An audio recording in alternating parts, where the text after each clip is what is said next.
Hello and welcome back to Read and Reread. My name is Angelia. This is an experiment. I'm filming outside today. I already took down the wind chimes because they were super loud, but let's see how this looks and sounds. I thought it'd be fun to film outside. I should have started a little bit earlier because it's about 85 degrees already, and I don't know what time it is, but it's hot already. But it seemed like a nice day and not too windy, so let's give it a shot and see how it looks, see how it sounds. You can let me know if you can't hear or whatever, but I like to do change of pace once in a while. So I hope you all have been having a great week. I know I'm going to be squinting this whole thing too, but if I put on my sunglasses, I might look too incognito. Anyway, I'm already rambling. First of all, TV shows. We stopped watching Silo due to bad acting. I mean, that's really all it got down to. It looked beautiful, it was visually dazzling. It recreated what I remember from the novels, but there's no excuse for bad wooden acting where you're just sitting there making jokes while you watch the show. It just, there's so many people lined up who would like a shot at a role in a movie or a show that there's no excuse to cast anyone who is not up to the task. So we moved on. I'm not going to name any names there. So then we watched the American Baking Show on the Roku channel, which is basically the British baking show with American people in it. They had Paul and Prue in there as hosts, and then they had the comedy co-hosts were Ellie Kemper and Zach Cherry, who somehow managed to be completely unfunny the whole time. But the bakes were really good. They made things I wanted to see being made, cakes and cookies and breads and all kinds of things. It got me wanting to make some different stuff. So it was fun. And then now we're watching Somebody Somewhere on HBO, and we're really liking it so far. It's Bridget Everett, the comedian, she plays a woman who has gone back to her hometown, a small town in Kansas. She went back to help her sister who was dying. The sister's gone at the beginning of the show and has passed away several months previously. And Sam, Bridget Everett's character, is struggling with grief and trying to find her place in this town. And she has this absolutely soul-numbing job as a person who scores state standardized essays on children's school tests, which, I mean, I've done sample scores of those in my previous job as an educator. Just doing a few in a staff development meeting is bad enough. I can't imagine doing it all day. But she does meet a wonderful friend named Joel, and I forget the actor's name. I'll put it up here. But he's a gem. He is so awesome. And she's kind of depressed and downbeat and negative and awkward. And he's awkward too, but he's more upbeat. He's sweet-natured. He's funny. He's kind of positive. And so the two of them together are just, all the scenes are great. And he has been kind of on the sly putting together this group that meets after hours at a church, and the church pastor doesn't really understand what the group really is because they're calling it a choir practice, but it's actually kind of a queer open mic night once a week, and all of the people in town who would enjoy this have kind of found their way there. And anyway, so that's kind of the beginning premise of the show. And then there's a lot of things about Sam's dysfunctional family, and it's funny, but also sad. It's emotional. There's lots of family blow-ups and everything. So far, I'm really liking it. All right, so moving on to the books. Let's see, where we left off, I had started my reread of The Hobbit by J.R.R. Tolkien, and this book precedes the Lord of the Rings trilogy. And this one, even though they're related, of course, most people know that this one is separate. It could be a standalone, but it also forms a backstory for Lord of the Rings. And it is a story of Bilbo Baggins, a hobbit, who travels with Gandalf and a group of dwarves they want to reclaim a treasure that has been gradually stolen and hoarded over the years by an enormous dragon named Smog. And so the subtitle of the book is, I think it's To There and Back Again. Let's see. Or The Hobbit or There and Back Again. And the original illustrations in the book are by Tolkien. And I really like these kind of old-timey woodcut looking illustrations that he puts into the book. This is the map that's at the beginning. And I have another comment about illustrations coming up in just a minute. But this book, in this particular reread, it struck me that basically I am a hobbit. Aside from the hairy feet, I do not have hairy feet. But aside from that, I basically am a hobbit. I'm short, I'm indoorsy, except for right at this moment. I am attracted to bright colors. I'm preoccupied with snacks and baked goods. And whenever I'm out of my house for a certain amount of time, I start to fantasize about my tea kettle and going back home. So every time in the book when Bilbo starts, he's right in the middle of some sort of scrape, and then he's thinking, oh, what I wouldn't give to be back home with a cup of tea. I basically think about that every time I'm anywhere for like more than an hour. I'm like, okay, I need to wind this up, go back home and make some tea. So I am a hobbit indeed, and this story is kind of in the framework of someone telling a story to a child. There's even a couple of points that I didn't remember that are in the first person, where whoever is telling the story actually says I. And it does come across like a tale, kind of a tall tale. And it has much more of a lighter and cozier vibe than the Lord of the Rings books, even though there is danger and violence and even death in this book. It is a lighter book than the trilogy. So I really enjoyed my reread, and the tidbit that I wanted to share with you is I got to a certain point in the book and there was a passage that I read that instantly reminded me of another book. And so in this part of the story, the traveling group is staying with this character named Bjorn, who is a shapeshifter. He can look like a man, but he can also take the shape of a bear. And he's very powerful, and he's very knowledgeable about the forest. And they're getting ready to leave his place and continue their journey. And he gives them this piece of advice. He says, "But your way through Mirkwood is dark, dangerous, and difficult. Water's not easy to find there, nor food. The time has not yet come for nuts, though it may be past and gone again before you get to the other side. And nuts are about all that grows there fit for food. In there, the wild things are dark, queer, and savage. I will provide you with skins for carrying water, and I will give you some bows and arrows, but I doubt very much whether anything you find in Mirkwood will be wholesome to eat or drink. There is one stream there, I know, black and strong, which crosses the path. That you should never drink of or bathe in, for I've heard that it carries enchantment and a great drowsiness and forgetfulness. And in the dim shadows of that place, I don't think you will shoot anything, wholesome or unwholesome, without straying from the path. That you must not do for any reason. And must not is in capital letters.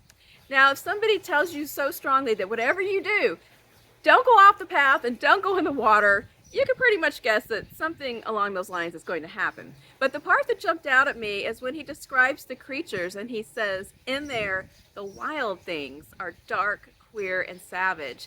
And that made me wonder if that passage inspired Maurice Sendak to name his book Where the Wild Things Are. Like, what was his imagination stimulated by The Hobbit to make his children's book? And so this sent me on one of these little internet rabbit hole side projects. So first I pulled out our copy of Where the Wild Things Are, and I reread it because I love this book. And this book was published in 1963. Now here's what I found out. I didn't find a direct connection to that passage that I was reading, but I do know that Maurice Sendak did read The Hobbit very closely, because in the early 60s, right around the time that this book came out, he sort of, not auditioned, but he submitted some drawings for an illustrated edition of The Hobbit that was going to be produced. He submitted some pictures, and only one of them still remains, and Yale has it. Yale, I guess, their library. I'll put a clip of it up here. But he submitted a few different pictures, and Tolkien thought that the proportions of Bilbo and Gandalf were wrong in this picture, so it didn't start off on the right foot. But he agreed to a meeting. He wanted to have a meeting with Sendak so they could talk over the possibilities. But the day before the meeting, Maurice Sendak had a heart attack, and he was only 39 years old, and I guess that was his first heart attack. So he was in the hospital. He had been on a book tour for Where the Wild Things Are, so he never did the meeting, and the project fizzled out, or somebody else became the illustrator or something like that. But so that is the story of the idea I had that I didn't find any verification for, but I found another interesting story instead. So that was my reread of The Hobbit, and I feel like the whole theme, especially in regards to Bilbo, is summed up late in the book by Thorin Oakenshield, one of the dwarves, when he says to, I won't give you any context because it would be a spoiler, but what he says to Bilbo is, "There is more in you of good than you know, child of the kindly West, some courage and some wisdom blended in measure. If more of us valued food and cheer and song above hoarded gold, it would be a merrier world." So I love that line. I love this book. I really had a fun time rereading it. Then I decided to go on in the next part of my quest to read all of Jess' kids' books, and I started reading Things in Jars. I have just a little teeny bit left at the end, so I'm going to finish it today. But I've been loving this book. I really am into this author. So I have read The Night Ship, which is her most recent book, and that one is still my favorite. And then I read Mr. Flood's Last Resort, and now I'm reading Things in Jars. I love the title of this book. The title is so intriguing. I love the cover, and when you open it up, you can see the mermaid. Mermaids, or something sort of like a mermaid, play an important role in this book. This story has a Victorian setting, and it is a mystery. There's a couple of mysteries afoot here. So it begins as a mystery about a child abduction. And Bridie Devine, who is an investigator, is called in by this wealthy man to investigate the abduction of his young daughter, Christabel. But he doesn't want to call the police, and he doesn't want anybody else to know about it. So Bridie immediately smells a rat and wants to know, well, what's the deal with this kid? And it turns out that she is a secret child that not anyone is supposed to know about, but somehow several people do know about her. And she has some unusual characteristics.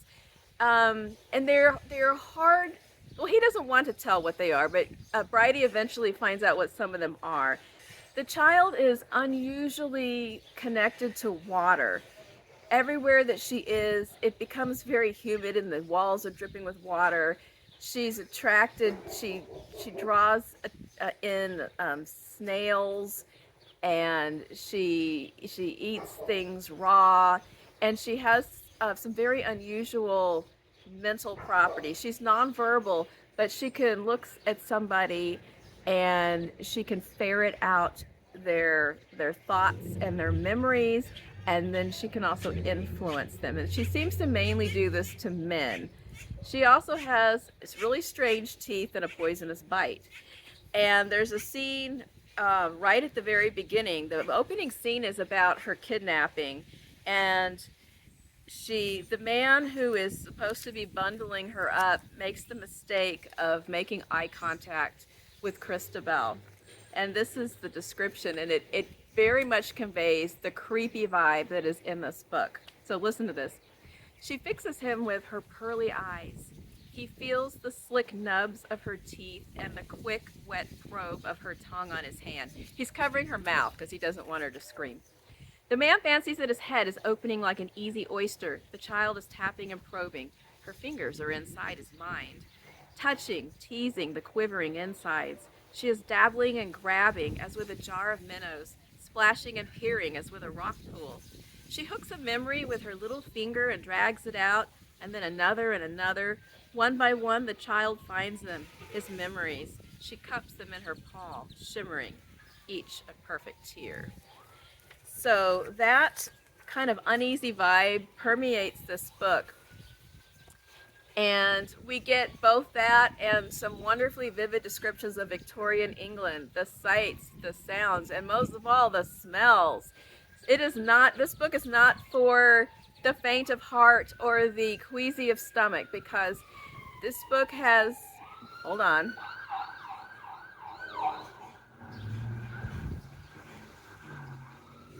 Urban moment.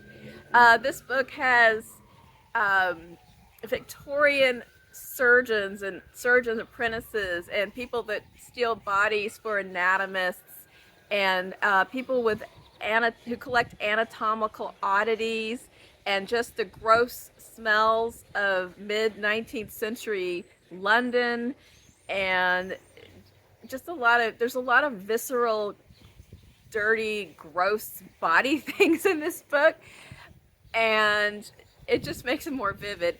And the characters, the side characters, which seems to be a hallmark in all of kids' books.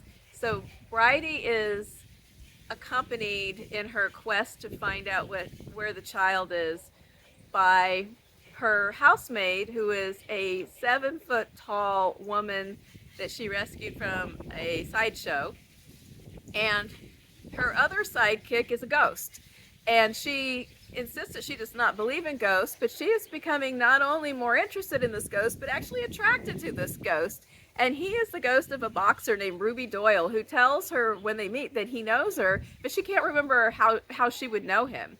And his description, he walks around, he's wearing like long johns, unlaced boots, a ratty old top hat, he smokes a pipe, and he has no shirt, but he has all of these tattoos. He was the Illustrated Man when he was a boxer, and the tattoos are dynamic. They move around and they react to things that happen in the plot. He has a mermaid and she skitters around, and so he is fascinating and funny. And then there's a couple of horrible villain characters that are just awful. There's a terrible nurse with a bad leg, and another a man that Bridie knew growing up who's also just evil. And just so the characters are so alive, and the plot is moving along. It's dark, but sometimes it's funny, and there's two timelines going on. There's the investigation that Bridie is conducting, and then there's her backstory, because her particular skill set comes from a very unusual childhood. And she's also trying to solve the mystery of how did she ever know Ruby Doyle when he was alive, and why does it matter? So all these things are going on, and I am loving this book.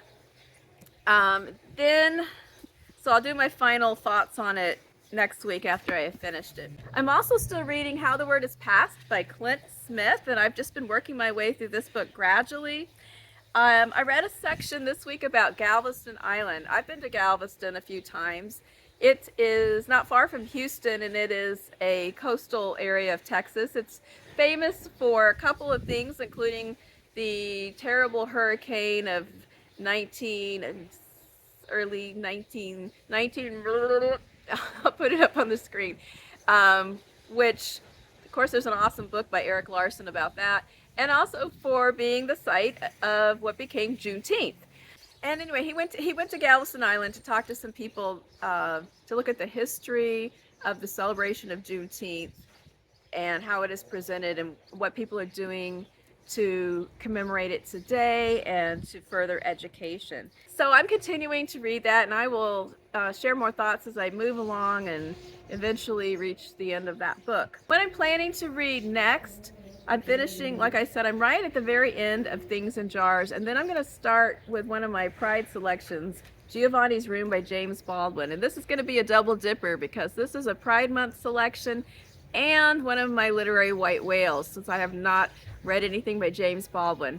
And I'm really excited about it because so many people have commented to me that they enjoyed this book and how good it is. So I'm really eager to get into it. So maybe tonight I'll be able to start it after Things in Jars. I have another video I need to film this weekend about the BookTube prize. Remember, if you saw my last video where I had a ridiculously overblown TBR that I'll never possibly get to, and then I made a joke that, well, if I get put in the BookTube judging for the next round, what if I get 6 books I never read? And then well, that didn't exactly happen, but I got put in a group where there's 4 books I haven't read. There was 2 groups after this last round of cuts, 2 groups of 6 books. In one group, I have already read 4 of the books. In the other group, I'd only read 2. So you know which one I got put into. And so now I have 4 more books to somehow wedge into my June and July reading. So I'm going to have to shuffle some stuff around or read some books later that I thought I'd read now. But it's good. It's all good. And luckily the books are all at my library. Somehow they're all checked out, so I've put in requests for all of them, but they should hopefully find me by and by. And these aren't slim books either. These are kind of roomy books, but it's okay. It's okay. I'm up for it. I can do it. So that's what's going on. That's what I read this week. Let me know what you've been reading that was outstanding, or if you hit any deadly clunkers. And let me know if this outdoor experiment is a hit or a flop. It is so hot. I think it's about 86 degrees out here right now. It could be worse. If it was in the 90s, I wouldn't even do this, but the 80s is my cutoff for filming something outside. But let me know. Have a great weekend. We're going to go to the Art Walk tonight, and then tomorrow we have tickets for a local production of Rent. It was supposed to open last weekend, and I had tickets for us and Emma when she was here, but it's kind of ironic. They had an electrical problem, even though they're being sponsored by an electrical company. So they had to, the theater was closed for a few days, so now it's this weekend instead. We had to refund her ticket, but we're going to go tomorrow night, and I'm excited because I've only seen a high school production of Rent, and I'm sure that was somewhat redacted. So I'm excited to see the grown-up version of this play. And I hope that you have some great plans this weekend. I'll talk to you soon. Bye-bye.